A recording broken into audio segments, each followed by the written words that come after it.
Okay, we are opening the Mission First Survival Playbook today. We're stepping completely back from the politics of the day to objectively decode the mechanics of power, discipline, and crisis management. So I want you to consider this a direct, one-on-one advisory briefing for you, a leader who is facing extreme institutional fire. I want to pose a massive, high-stakes question directly to you right off the bat. Your movement is under attack. Do you react, or do you hold the line?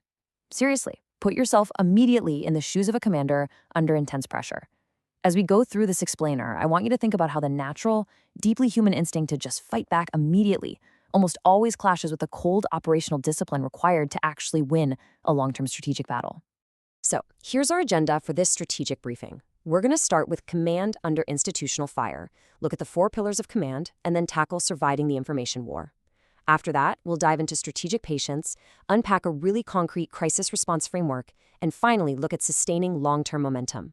Let's get into it. Section 1, Command under Institutional Fire, Surviving Extreme Opposition. So, what does it actually mean to lead a movement that is facing an unprecedented, highly coordinated institutional assault? The author argues that true leadership really isn't about your credentials. It's definitely not about being polished in a tightly controlled environment. It's about raw capacity. The text puts it like this: you don't choose a commander because he makes you comfortable. You choose him because he can take the hit, absorb the pressure, and keep moving. Now, using Donald Trump as its primary real-world case study, the text frames effective leadership strictly around this one ability. Can you absorb sustained attacks from multiple institutions over years without breaking and without abandoning the objective? This honestly demands a strict redefinition of the word proven, because in a strategic context, being proven does not mean you're popular.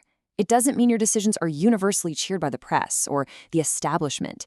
It means you've been tested against actual, hostile, real-world conditions, and your leadership held together.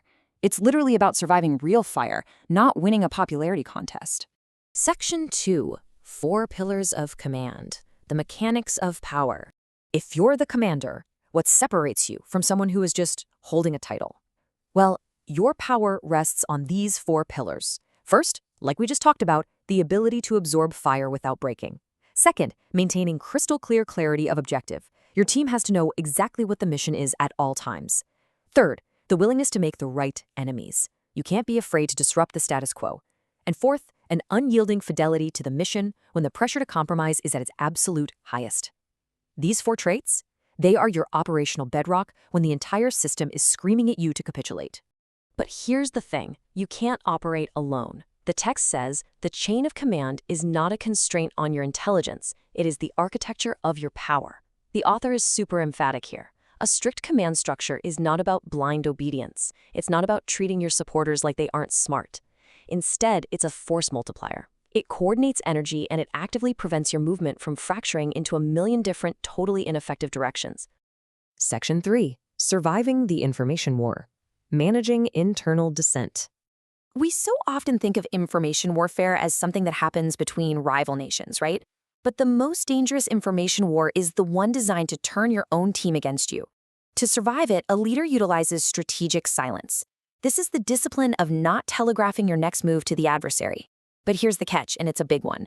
Your own allies will often misread this silence as evasion or even capitulation.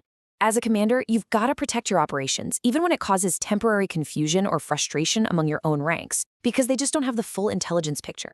Without a solid grasp of tools like strategic silence, internal threats will absolutely tear your movement apart. The text details 4 specific threats here. First, the purity spiral, where members constantly escalate demands for ideological perfection.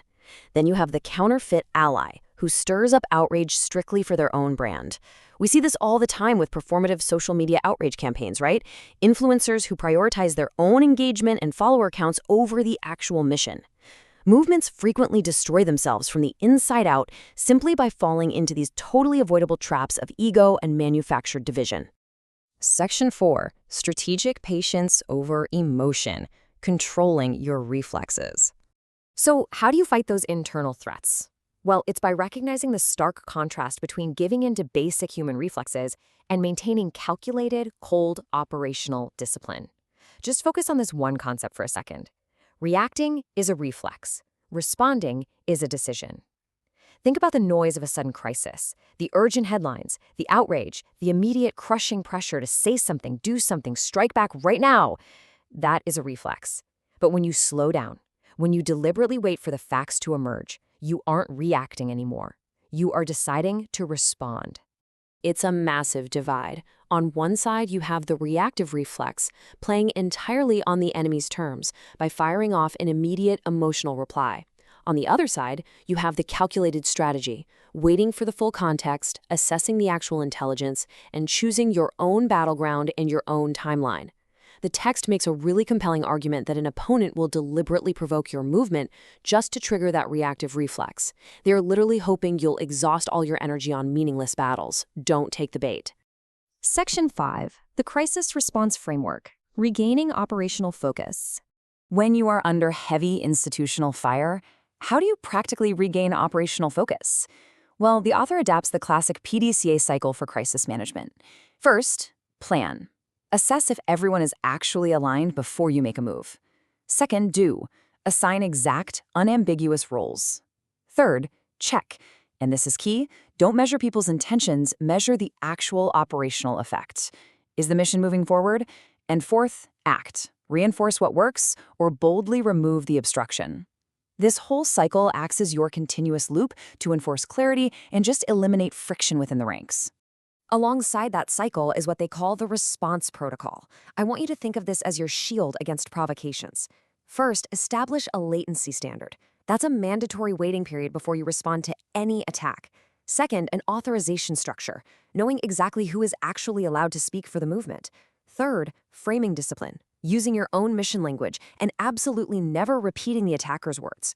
And fourth, a termination criterion, knowing exactly when the response is over so you can just get back to work. Section 6, Sustaining Long-Term Momentum, the Core Competencies.